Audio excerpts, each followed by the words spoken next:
Our topic tonight is about seizures, about haka-haka, about its myths, its fallacies, and I'll try to tell you what is true, what are the facts about seizures, about epilepsy. Okay? So yan po yung topic natin tonight. And I'd like to thank my staff in STAC Urdaneta. So STAC means Stimulation Therapeutic Activity Center there, Urdaneta branch, because they're the ones who encouraged me to go on Facebook Live. So, Ma'am Trif, Ma'am Nida, to the rest of the staff, thank you very much po. Because they were the ones who suggested that for my first Facebook Live, why not talk about seizures and epilepsy? I want to tell you that I am a pediatrician. I am a board certified fellow of the Philippine Pediatric Society, and I went into subspecialty training on child neurology at the University of the Philippines,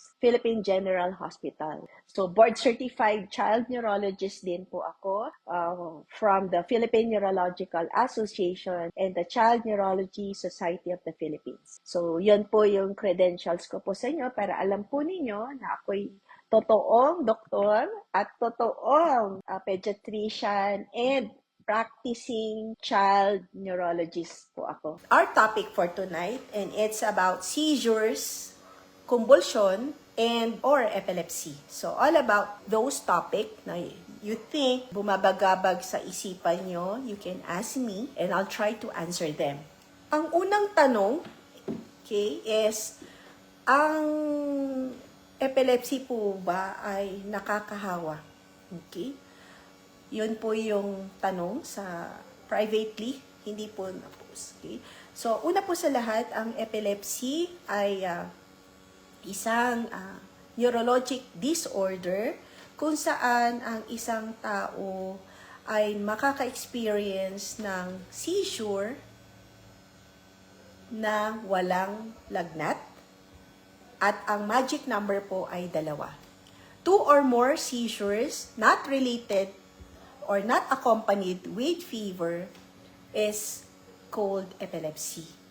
So, ang epilepsy po ay isang sakit na kailangan po ng urgent na gamutan kung ito po ay more than 2 times nang nangyayari. Okay? At ito po ay hindi nakakahawa. Okay? So, ang isang taong may epilepsy, kahit tabihan nyo, yakapin nyo, halikan nyo, or kasama yung natutulog, hindi po ito nakakahawa na sakit. Okay? Question number 2, okay? Ito ba ay nagagamot? Okay? Dahil po ang dami ng naiimbentong gamot po ngayon na effective, meron na pong gamot para sa epilepsy. Ito po ay pwedeng gamutin sa paggamit ng mga doktor o ng inyong neurologist ng anti-seizure medications.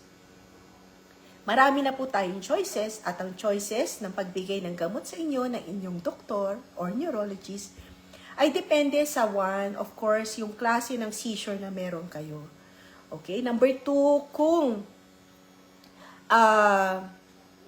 ano ang resulta ng inyong EEG. Okay? And then, number 3, of course, yung iba pang bagay na mai-elicit sa history na makaka-apekto sa decision kung anong klaseng anti-seizure medications. Okay? Okay. Scroll back ako. Meron pong another question si Sir Marlon, no? Yung unang question niya, what are the foods na bawal po sa may bata epilepsy? And then another question is there any chance po na ma-outgrow ng mga bata, 1-year-old, na diagnose ng seizure disorder or epilepsy, doc? Okay, I'll go to that answer later po.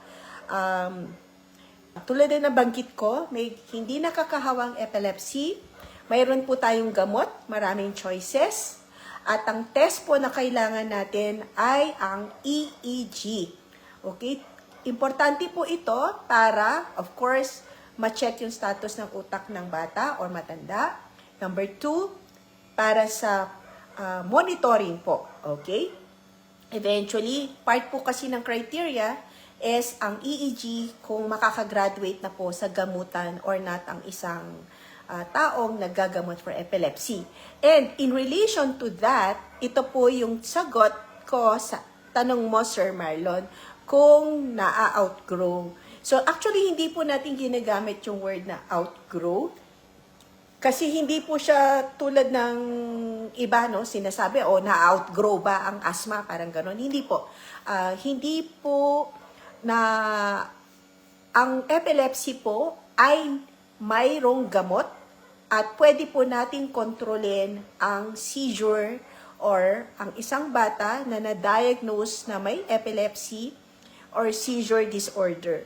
So, ang sagot po dyan is, pwede po natin kontrolin dahil meron na pong gamot at marami po tayong gamot to treat them. Marami pong choices. Ngayon, para po mas maintindihan, meron po tayong required period or duration of treatment kapag may diagnosis na epilepsy.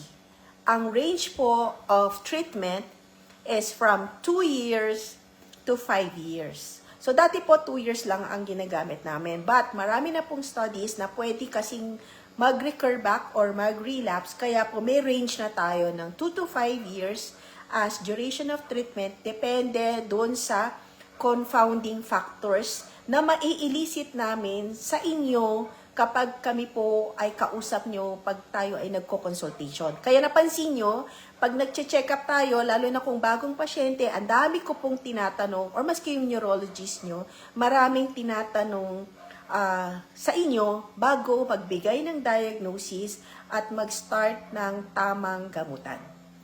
So, I hope I was able to answer you. And, ang tanong, kailan matatapos ang gamutan? Meron po tayong 3 criteria para makagraduate or masabing pwede nang matapos yung gamutan ng isang bata. 1 is minimum 2 years na wala pong seizure, una best. And then number 2, 2 taon pong regular umiinom ng gamot. And then number 3, 2 pong normal sana ang magkasunod na EEG niya. Okay? So, hopefully, yung 3 minimum criteria na yon ma-meet po ng isang bata o man o matanda para eventually maging candidate po siya na mai-off na po sa gamutan. And then from there, we will just observe kung magsisisure pa o hindi ang isang bata.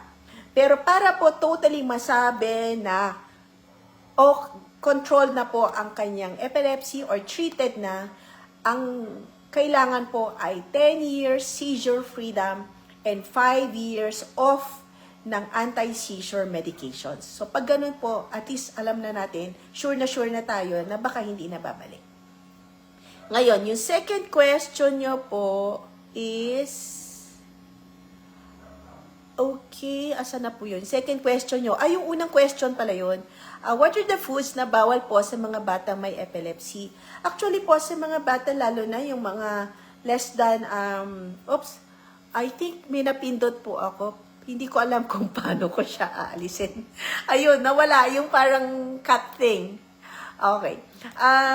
So, lalo na po sa mga infants na na-diagnose na may epilepsy, wala po talaga tayong actually bawal na food. Kasi mostly, they are dependent on the breastfeeding or supplemental feeding, mixed feeding. Okay? So, ganoon din po sa older children, wala po actually tayong specific na bawal na gamot. Okay? Pero, meron po tayong tinatawag na nire-recommend na ketogenic diet, no?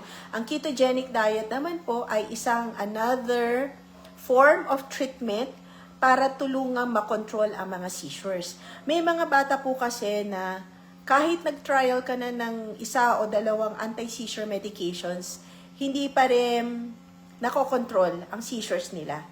So, yung ganun po, pwede po naming doktor na i-advise to try ketogenic diet. Okay? So, yun po ang pwede nating i-suggest. So, pero ang ketogenic diet po is a specialized diet, na pine-prepare po ng ating mga nutritionist. Okay? So, it's not just regular diet. Okay? The last question, was ano ba yung dapat gawin kapag may batang nagsisisure. So ito po importante kong advice sa inyo.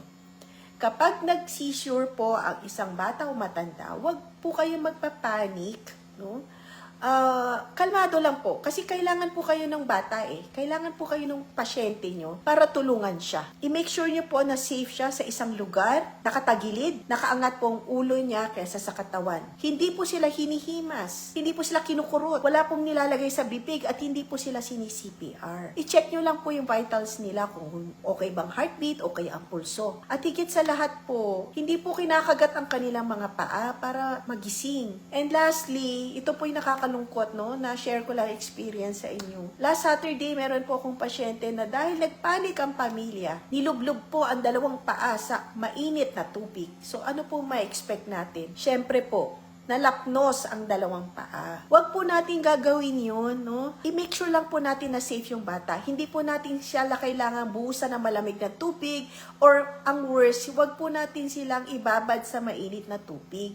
Mas magkukos po kayo ng harm. Kesa panoorin nyo na lang po yung seizures, orasan nyo kung gaano katagal ang seizures, at ang cut-off period po natin ay 5 minutes. 5 minutes or less, tumigil na ang seizure, hindi nyo na po kailangan mag-worry. Pagpahingain nyo lang po yung bata, patulugin, and then gisingin afterwards para ma-check kung okay na po siya. At kung kinakailangan pong dalhin sa ospital. Kung safe naman na at okay na yung bata, i-record nyo lang po kung gaano kadami ang seizures niya. At yun po ay yung dadalhin nyo na listahan sa inyong neurologist kapag kayo po ay magpa-follow up. Ang golden period po natin ay 5 minutes. Kung hindi pa tumitigil ang seizures, then that's the time po na kailangan nyo na pong dalhin sa ospital upang malbigyan ng paunang rescue ng oxygen o anti-seizure na gamot. Thank you very much. It's been a very fruitful evening for me.